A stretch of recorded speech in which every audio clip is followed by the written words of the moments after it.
Olá, amigos! Bem-vindos ao Leila Riches Mais 60. Nosso vídeo de hoje é da seção Saúde. Nossa entrevista hoje é com o geriatra e gerontólogo César Prinzak. Ele vai nos falar sobre a expectativa de vida hoje no mundo, sobre o encarecimento dos planos de saúde que, na opinião dele, se deve ao aumento exagerado de pedidos de exames, muitas vezes desnecessários. E vai nos falar também sobre o fator mais importante para um envelhecimento saudável. Vamos ver a entrevista.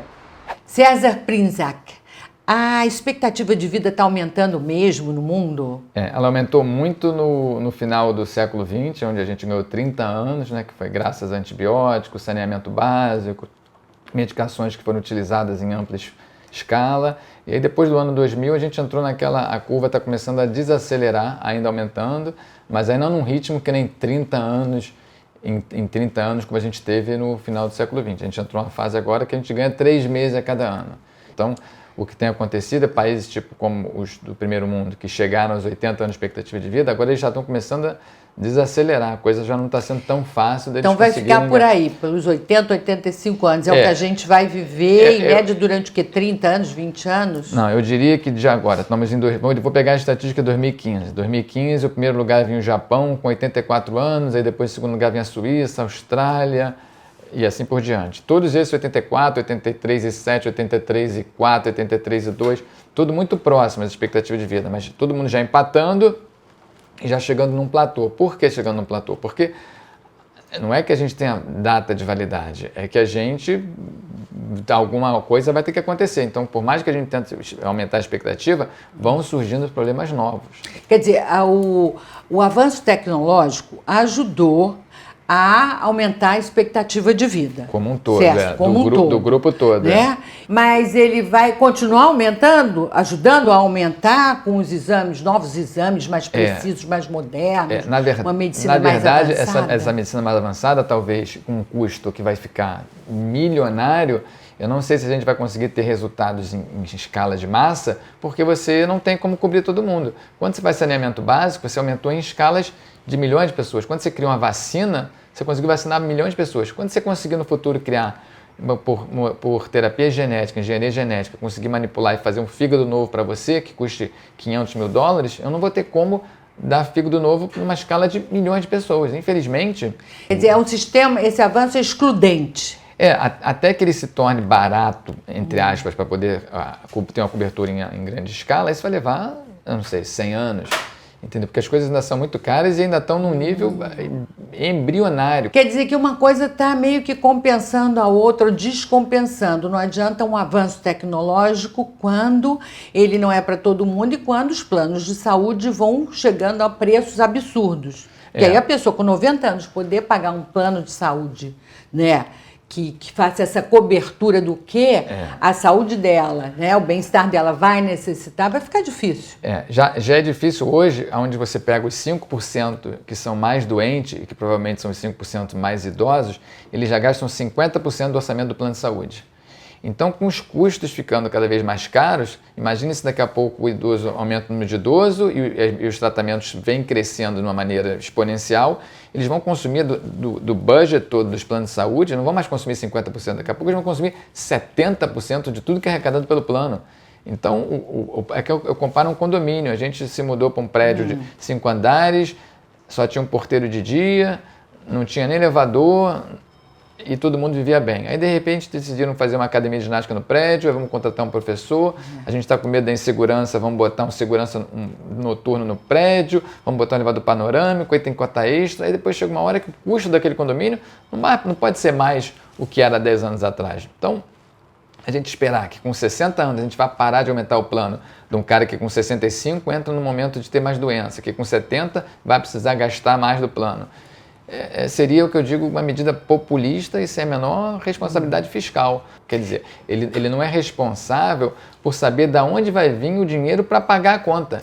E você tem uma associação de...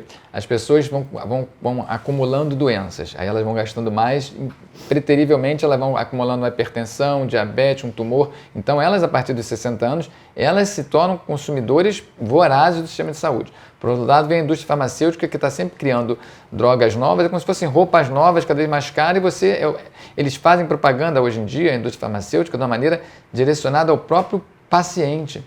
Além de fazer propaganda ao médico, para o médico gerar consumo, agora eles fazem para o paciente. Às vezes o paciente vai ao médico e fala, eu quero fazer aquele teste genético, eu ouvi falar que tem um remédio novo para tal tumor. Vai para a internet e já tem ali, a propaganda está ali, claro, não é? A divulgação está ali. Claro. Então, para resolver isso, César, teria que haver uma mudança de mentalidade dos médicos, dos pacientes, não é?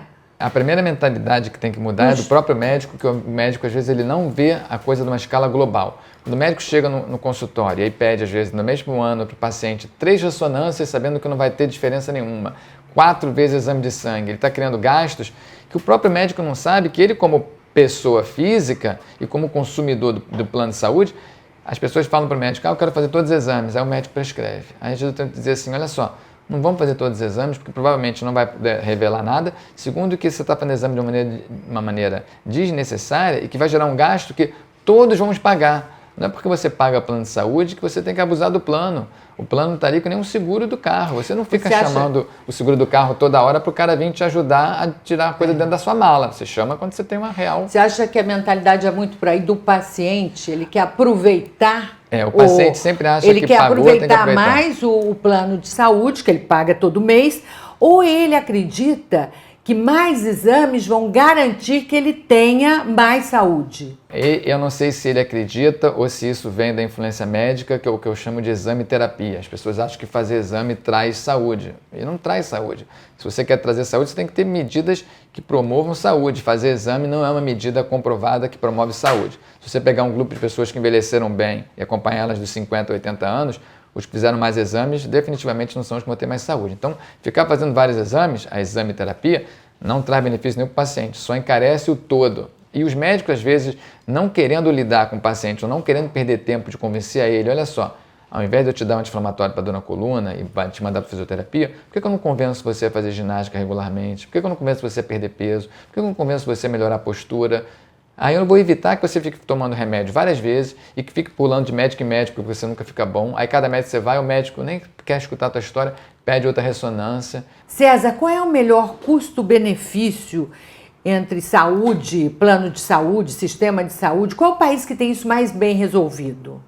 Tem exemplos? Em geral são países que são mais homogêneos e que o gap social é bem menor. Países que se prepararam para o envelhecimento da população. Por isso que, em primeiro lugar, vem o Japão. O Japão, depois que sofreu as perdas da Segunda Guerra Mundial, o Japão criou um sistema de previdência social, fez uma rede, que hoje, por isso que o Japão é a maior expectativa de vida. Ele criou um negócio de aposentadoria para os idosos japoneses que é fantástico. Não quer dizer que o japonês tenha um sistema de saúde melhor que o americano, mas eles tiveram tudo preparado para envelhecer, com orientação nutricional, com atividade física embebida na prática diária. Você vê que não é porque o japonês faz mais exame que o americano. O americano é 30º lugar de expectativa de vida, o japonês é primeiro. Mas são sociedades que se prepararam para envelhecer. Não está só pagando a conta de exame. Então, eu acho que a primeira coisa é você diminuir os contrastes sociais. Os lugares, a Suíça, que é o segundo lugar, a Austrália, terceiro lugar, são lugares onde você vê que são civilizações, da riqueza para a pobreza, a coisa é muito pequena. Até os Estados Unidos, onde é o país mais rico do mundo, ainda tem um gap muito grande. Então, a solução vai vir por medidas sociais. Quando você conseguir criar uma sociedade mais justa e que as pessoas sejam mais bem educadas, elas vão fazer escolhas melhores, elas vão se educar melhor, elas vão se nutrir melhor, elas vão praticar atividades físicas, elas não vão querer ficar obesas, elas não vão querer ficar sedentárias, ela vai entender que fumar não faz bem. Então, medidas banais, óbvias, que você precisa ter um livre-arbítrio e um certo grau de educação para fazer. E aí você vai conseguir poupar o sistema de gastos necessários. Aí sim a gente vai ter uma viabilidade como você está tendo nesses países. Agora, não acontece também do médico, da população em geral, dar mais atenção à doença, mais valor à doença do que à saúde? Mas olha só, se você for fazer uma pesquisa básica sobre o que estimula o cérebro de uma pessoa, a área do terror, a área do medo, ela gera muito mais atividade cerebral do que você receber uma notícia boa. Então, as pessoas vivem, é o que eu chamo da cultura do medo. As pessoas têm medo de violência, compram medidas de segurança. As pessoas têm medo de empobrecer, aí ficam achando que tem que cobrar educação privada. As pessoas têm medo de doença e ficam querendo comprar remédio, exame.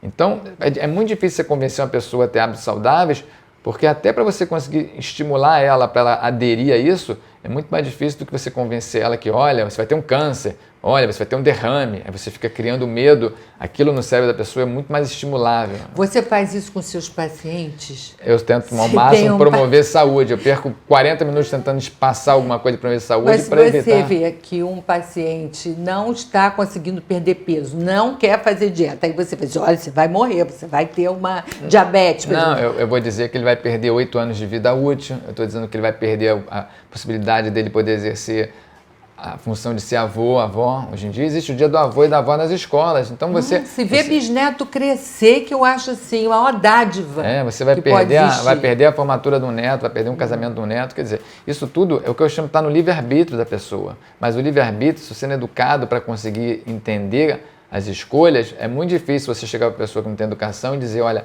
para de beber, de fumar, porque isso vai trazer um problema de 8 anos na tua expectativa de vida lá na frente. Ele não entende, ele não vai conseguir no dia a dia fazer as escolhas inteligentes, porque ele não foi educado para aquilo. Então a educação é essencial. É essencial, mas também não há um exagero.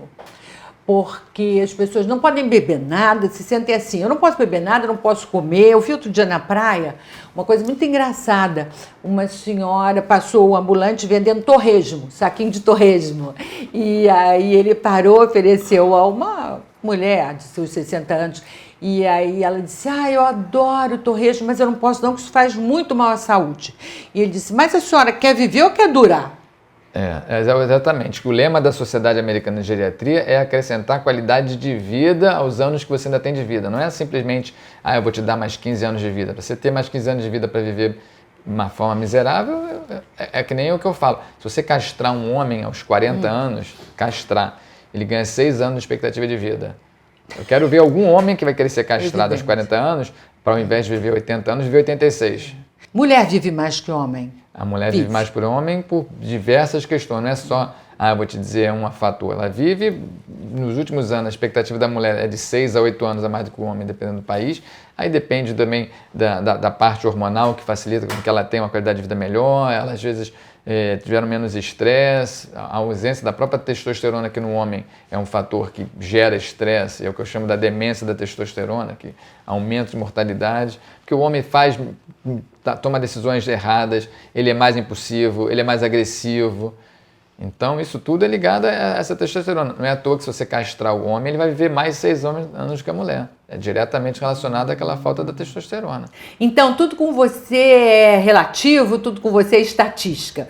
Mas se você tivesse que eleger um fator preponderante para a qualidade de vida do idoso e para a longevidade, qual seria? Eu escolheria a pessoa poder exercer o livre-arbítrio, que é fazer escolhas, mas principalmente para você fazer as escolhas foi aquilo que eu falei inicialmente. Você tem que ter educação. Então, eu acho que a educação é a base de tudo. Porque quando nos Estados Unidos você vê hoje que dizem os latinos e os negros vivem menos do que o branco. Eles vivem menos porque socialmente e no nível educacional eles estão abaixo dos brancos. Você fala, porque isso aqui é doença de hipertensão, diabetes é do negro. Não é. O negro bem educado nos Estados Unidos e que tem um ganho financeiro semelhante ao branco, ele tem as doenças semelhantes estatisticamente ao branco. É excepcional. Então, o negro que fez faculdade, o negro que depois exerce uma profissão, ele vai ter hipertensão, diabetes, as doenças da maneira igual ao branco da mesma faixa etária dele. Ao passo que quando você compara simplesmente um negro de 60 e um branco de 60, se você não tiver a equiparação educacional e social, você vai ter aquela desvantagem que vai ficar parecendo que é étnico, mas não é étnico. Não é étnico. É simplesmente social. Tanto que se você compara pobres, foi feito isso no século passado, comparou os pobres da periferia de Boston com os alunos de Harvard, Quando você comparou o pobre que foi para a faculdade com aqueles alunos de Harvard, eles tinham a mesma expectativa de vida, mesmo eles tendo vindo de um nível social menor, mas só o fato de eles terem conseguido fazer faculdade, depois permitiu que eles fizessem boas escolhas na vida, eles conseguiram ter expectativa de vida próxima àqueles privilegiados que já foram para Harvard, que era faculdade privada, que já vieram de lares de maioria branca, de bom nível socioeconômico. Então, quer dizer que até na saúde e educação é tudo, né? Para você fazer as escolhas boas, você tem que ser educado. Obrigada, César, pela entrevista. E aí, gostou da entrevista? O assunto é interessante, não é? Então dá o seu like e compartilhe com todos que você acha que vão curtir também. E olha só, inscreva-se no canal. É só clicar no inscreva-se. Não tem que preencher ficha, não tem formulário, nenhuma burocracia. Faça seu comentário, eu respondo a todos pessoalmente. Um grande abraço e até a próxima.